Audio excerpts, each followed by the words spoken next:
তা ওখানে দেখতে পাচ্ছি ওই যে দুটো ঘুঘু বসে আছে। আজ থেকে 9 থেকে 10 বছর আগে এখানে বাসা করেছিল। তোমাদের দুলাভাই জানেনি যে ঘুঘুর বাসা ভাঁইতে নেই, তা উনি ভেঙে দিয়েছিল। তা সেই টাইমটায় মানে ডিম সমেত বাচ্চা ছিল, ডিম সমেত মানে এটা ছিল, ওই বাচ্চাটা ছিল, ভেঙে দিয়েছিল। দেওয়ার পর আমি মানা করেছিলাম, তবু ভেঙে দেওয়ার পরে কিন্তু আমার প্রচুর বিঘ্ন গিয়েছিল, বা আমার ঘরটা ভেঙে একদম পড়ে যাওয়ার মতো। কিন্তু সেই থেকে আমি বুঝেছি কোনো পাখির বাসা বলো কিছুই বলো ভাঙতে নেই, অনেক কষ্ট করে তারা বাসা বাঁধে। তা শুভ সকাল, আসসালামু আলাইকুম। কেমন আছো আমার প্রিয় ভাই বোনেরা? আশা করি ভালো আছো। আমি আলহামদুলিল্লাহ আল্লাহর অশেষ রহমতে তোমাদের ভালোবাসায় আলহামদুলিল্লাহ ভালো আছি। এই এন্টোটার জন্য একজন আমায় বলেছে ভুল এন্টো দাও, তা আমি মনে করি আমি সুদা সাপটা এই এন্টোটাই আমার কাছে খুবই ভালো লাগে, তাই জন্য আমি এটা দিই। আর আশা করি যে কদিন আমি ইউটিউবে আছি বা ব্লগ করি সে কদিন এই এন্টোটা দিয়েই আমি শুরু করব। তা চলো সকালবেলা সুন্দর একটা প্রকৃতির পরিবেশ দিয়ে শুরু করছি তোমাদের সঙ্গে আজকের ব্লগটা। তো একটা লাইক দিয়ে শুরু করো। আমি উঠেছি ভোর 5টার সময়, সব কাজ 1 ঘন্টা কাজ করেছি, করার পরে এসে বাইরে বেরিয়ে দেখি না পানি এসেছে, পানি ভরে বাসন হাঁড়ি মেজে লাতা দিয়ে মানে সব কিছু কাজ কাম সারা হয়ে গেছে। এখন বাজে 7:30। 7:30 একটু চা করব, আর আজকে চাটা খাবো জিভ দিয়ে মানে প্যাটিস দিয়ে। তোমাদের দুলাভাই কালকের এক জায়গায় গিয়েছিল, ছেলেদের জন্য খাবার এনেছে আর চা খাওয়ার জন্য প্যাটিস এনেছে। তা আমি লাতা দিয়েছি, মানে উবড়ো খাবড়া হয়েছিল তো অনেকটা মাটি দিয়েছি, তবুও উবড়ো খাবড়া হয়ে রয়েছে। তা হাতগুলো যে কি কনকন করছিল, মোটামুটি ঠান্ডা ভালোই পড়েছে। তা ঠিক আছে চলো, সব কাজ সারা হয়ে গেছে। 5টার সময় উঠে একটু কাজ করে নিয়ে তারপর সংসারে লাতালুতি, তারপরে মাজা ঘষা সব কিছু কমপ্লিট হয়ে গেছে। এবার একটু চা করব, চা করে খাই। ওদিক যাসনি, চা করে খাবো। খেয়ে আমাদের এখানে একটা মাইয়াতে হয়েছে, যাব দেখতে। সেই যে ভাবিটা গোশ বিক্রি করে ওনার বর, মানে আমাদের দাদা হয়। তা দেখো আমাদের এখানে 3 দিন ছাড়া ছাড়া একটা করে মাইয়াদ গেছে, মানে আজ চারটেই পড়েছে। আল্লাহ ওনাদেরকে জান্নাতুল ফিরদাউস দান করুক। সবাই দোয়া করো ওনাদের জন্য। সবাই আমরা কিন্তু সব কিছু আমার করি, কিন্তু চোখটা বুঝলে আমার নাই। যতক্ষণ মানে মারা গেলেই আগে মাটি দিয়ে আসার জন্য কুদুকুদি করে, এই জন্য খুবই কষ্ট হয়। মায়ার দুনিয়ায়, মায়া ভরা দুনিয়ায় এসে সবাই মায়ার খেলায় পড়ে যায়। তা ঠিক আছে চলো চাটা করে খাই, ছেলেটা আবার কাজে যাবে। পাগলি পাগলি লাগতেছে। তা আমি এখানে ভাতটা বসিয়ে দিয়েছি, চুলোনে চুল রান্না, ধরানি মানে কাঠের উনুন বলা হয়। তো তাতে বসিয়ে দিয়ে আমি এই 100 টাকাটা নিয়ে বাজার করতে যাচ্ছি। চলো 100 টাকার কী নিয়ে আসবো আর কি বাজার হবে। তা এখানে চাল এনেছে 15 কিলো। তা এটা রেশনের চাল, আমার রেশনের চাল আমার দাদারা বিক্রি করে দেয়। তা ওনারা কম করে ভাত খাই, দিনে একবার খায়, আর আমরা দিনে 3বার খাই। মানে খেতে সারাদিন খাওয়া আর খাওয়া আর কিছুই না। তাই জন্য ওই ওনারা মানে ভালো চাল খায়, আমরা রেশনের চাল খাই। তা আলহামদুলিল্লাহ যেটা কপালে আছে সেটা নিয়ে অনেক সন্তুষ্ট আর অনেক ভালো আছি। তা দেখো এনেছি 500 আলুই 19 টাকা, আর কচু 250 15 টাকা, আর একটা বেগুন এইটা হলো 33 টাকা, আর শুকো মাছ 50-এ 20 টাকা, মোট হয়ে গেছে 90 টাকা। 10 টাকা ফিরেছে, তার মধ্যে আবার ছোটো ছেলেটা 4 টাকা নিয়েছে। তা পয়সা যেন মনে হয় কিছুই না, খুলামকুচি, মানে কী হারে শেষ হচ্ছে সেটাই মাঝে মাঝে চিন্তা করি। মানুষ বলে না টাকা টাকা টাকা ছাড়া সব ফাঁকা, তা সেই রকম টাকা ছাড়া সব ফাঁকা, টাকা ছাড়া কিছুই হবে না। আর আবার অতিরিক্ত টাকা হলে মানুষের অহংকার বেড়ে যায়। কোন দিক যাবে বলে দুনিয়া মানুষ। তা চলো ভাত হয়ে গেছে, এখন বসাচ্ছি কচু বসানো হয়ে গেছে, মানে অর্ধেক হয়ে গেছে। কচু, বেগুন আর শুকো মাছ, কিন্তু তরকারিটা সেই হয়েছে।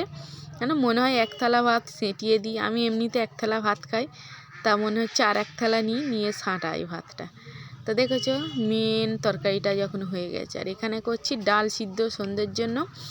আমাদের তরকারি একটু বেশি লাগে, মানে 2-3 বার ভাত খাওয়া হয় তো। তা আমার ব্লগ ওই জন্যে খাওয়া আর খাওয়া, খাওয়া ছাড়া কিছুই দেখতে পাবে না। তা চলো আবারও কথা হচ্ছে। নিপা কাকিমাকে নিয়ে আসছি তোমাদের সামনে অনেক দিন পরে।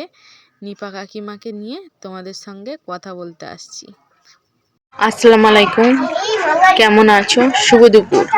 শীতের দুপুরটা খুব সুন্দর, মিটমিটে রোদ বেরিয়েছে, গায়ে পড়ছে, তা খুব ভালো লাগছে। তাই আমি বাইরে বসে রয়েছি। তা আমার ভিডিওতে বেশিরভাগ গ্রামের ভিডিও তো, তাই বাচ্চাদের এবং মুরগি, হাঁস, মানুষজনের কথার শব্দ বেশি। তা তোমরা ম্যানেজ করে নিও, কারণ শব্দটা বেশি। পাশে ভদ্র আছে, কথা বলে। গ্রামের মানুষ তো এমনিতে প্রত্যেকটা মানুষ চেঁচিয়ে কথা বলে। তা হয়তো একসময় আমিও অনেক চেঁচিয়ে কথা বলতাম, এখন আর বলি না। এখন মনে হয় আমার কথা পাশের জন্যও শুনতে পাইনি, কি জানি এটা কিসের জন্য পরিবর্তন। তা আমি নিপা কাকিমাকে নিয়ে অনেক ভিডিও করেছি, তা তোমাদের ভালোও লেগেছে।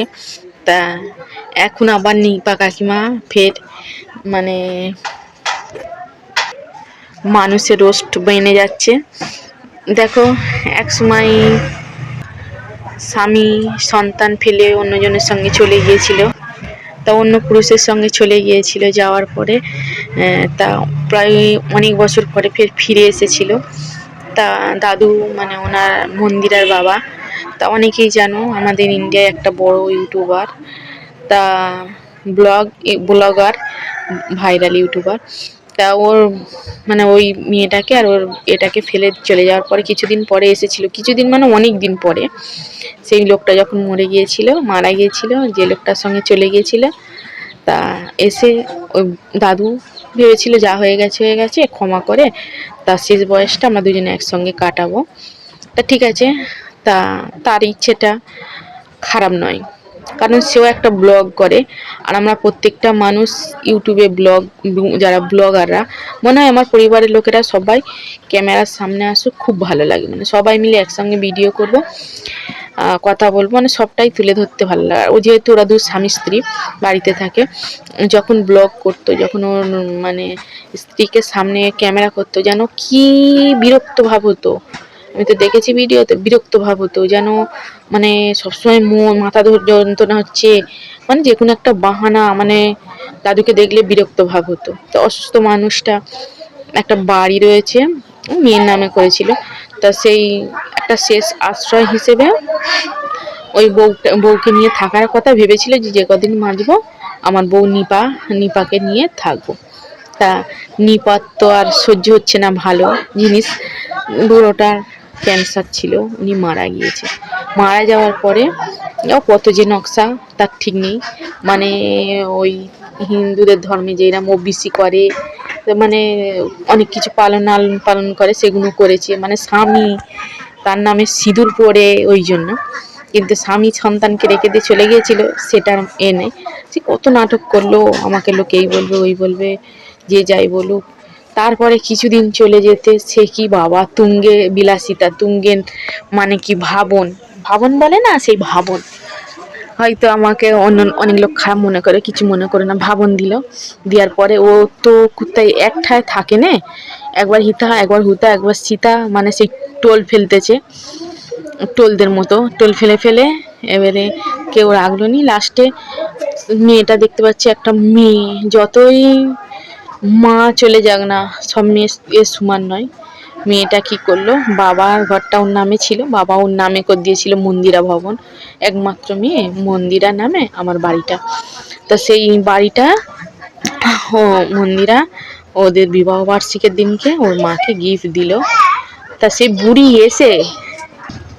বুড়ি এখন কিন্তু ব্লগার হয়েছে। সে সব সময় ক্যামেরা অন করে হ্যালো গাইস, কিলো গাইস করেই যাচ্ছে। কিন্তু তখন যখন বুড়োটা বেঁচে ছিল, তখন কিন্তু ক্যামেরার সামনে আসতে মানে ভাল লাগতো নি। আর এখন সবসময় ক্যামেরার সামনে ক্যামেরা করে বসে রয়েছে, পিছন ক্যামেরা নয়, সামনে ক্যামেরা করে হে হে করে হেসে যাচ্ছে সেই ভিডিও করতে। তবুও সে ভাইরাল, কেন ভাইরাল মন্দিরের মা তো, ওই জন্য। তা সেই জন্যই কত এখন নাটক করতেছে। এখন আমার মন্দিরা ভবনে এসে বলতেছে যে সন্তান তো মাকে ফেলে দিতে পারে না, নারীর টান আছে। হ্যাঁ, মেয়ে নারীর টান বলে তা বুড়োটা মরে যেতে এসে এন্ট্রি নিয়ে নিয়েছো, কোনো ইয়ে নেই। আর মেয়ে তো মেয়ের কর্তব্য পালন করেছে, স্বামী সে তার সন্তানকে মানে বাড়িটা দিয়ে গেছে, তার কর্তব্য মানে করেছে। তুমি, আর মুখটা খারাপ হয়ে যায় কিন্তু করবনি, তুমি মা হয়ে বা বুড়োর বউ হয়ে তুমি কি কর্তব্য পালন করেছো? ওই কর্তব্য লোকের সঙ্গে চলে গিয়ে। তা ঠিক আছে। তা নিপা কাকিমা বড্ড বাড়াবাড়ি করছে, দুদিন দেখলাম ভিডিও। তা আবার যদি নিপা কাকিমা আনা, এই ভিডিওটা আনার মানে হলো রুনা বোন একদিন আমায় বলেছিল নিপা কাকিমার খবর কি। তা নিপা কাকিমা এখন প্রচুর বাড়াবাড়ি করতেছে, মানে এত বাড়াবাড়ি করতেছে ওর ভিডিও দেখলেই তোমাদের গা জ্বলে যাবে। তবু আমি দেখি, মানে একবার করে একটু উস্কানি মারতে হয় তো, তাই জন্য দেখি, নাহলে দেখি না। তা সবাই ভালো থেকো, সুস্থ থেকো, আর আমার পরিবারের জন্য দোয়া করো, আমিও তোমাদের জন্য দোয়া করব। আর ওই প্রথমেই আমি যেটা বলি ওটা আমার চালিয়ে যাবে, যে যতই বলুক না এটা বলতে নেই, তো সেটা বলতে নেই, আমি বলেই যাব। আমার মনে হয় ওই এটাই এন্টোটা ঠিক ঠাক, তো ওটাই বলে যাব। সবাই ভালো থেকো, আল্লাহ হাফেজ, আজকের মতো বিদায়, টাটা।